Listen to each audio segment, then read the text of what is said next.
চৈত্রের শেষ দিন অর্থাৎ আজ দক্ষিণবঙ্গের সব জেলায় বজ্রবিদ্যুৎ সহ বৃষ্টির সম্ভাবনা। ২ পরগনা, ২ মেদিনীপুর, ঝাড়গ্রাম, পুরুলিয়া ও বাঁকুড়ায় ৭ জেলায় বৃষ্টির পূর্বাভাস।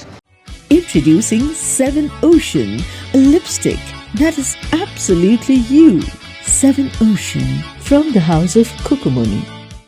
বৃষ্টির সঙ্গে বইতে পারে ঝোড়ো হাওয়া। পশ্চিমাঞ্চলের জেলাগুলিতে শিলাবৃষ্টির সম্ভাবনা রয়েছে। আগামী বুধবার ফের কলকাতা সহ সব জেলায় বৃষ্টির পূর্বাভাস দিয়েছে আবহাওয়া দফতর।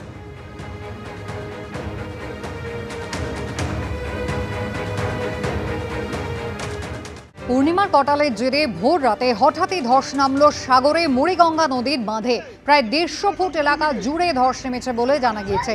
ধস নামার পরে উপকূলের বাসিন্দাদের মধ্যে আতঙ্ক ছড়িয়েছে। প্রশাসনকে খবর দেওয়া হয়েছে।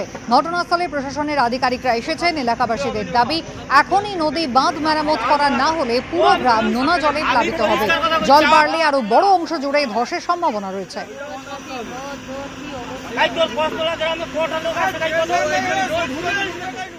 কলকাতায় আন্দোলনের পাশাপাশি এবার দিল্লির দ্বারস্থ হচ্ছেন চাকরিহারারা। বেলা ১২টা নাগাদ দিল্লির যন্তর মন্তরের উদ্দেশ্যে যাবে চাকরিহারাদের একটি বাস। কথা বলবো আমাদের প্রতিনিধি কৃষ্ণেন্দু অধিকারীর সঙ্গে। কৃষ্ণেন্দু, কি কর্মসূচি রয়েছে রাজধানীতে এই চাকরিহারাদের?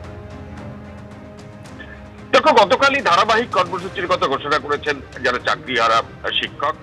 তার মধ্যে আজকেই দিল্লির উদ্দেশ্যে একটা বাস রওনা হবে। তাতে বেশ কয়েকজন চাকরিহারা শিক্ষক তারা অংশ নেবেন এবং সেখানে ১৬ তারিখ অর্থাৎ বুধবার দিল্লির যন্তর মন্তরে তাদের অবস্থান বিক্ষোভ শুরু হবে।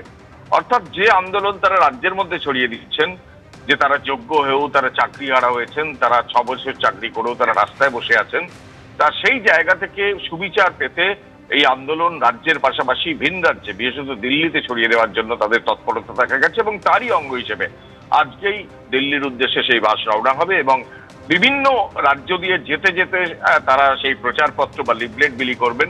তাদের যে আবেদন, তাদের যে দাবি যে তারা যোগ্য কিন্তু কয়েকজন অযোগ্যের জন্য এবং সার্ভিস কমিশন যোগ্য তালিকা না দেওয়ার জন্য তাদের এই পরিণাম হয়েছে এবং এই বিষয়ে তারা সুবিচার চান।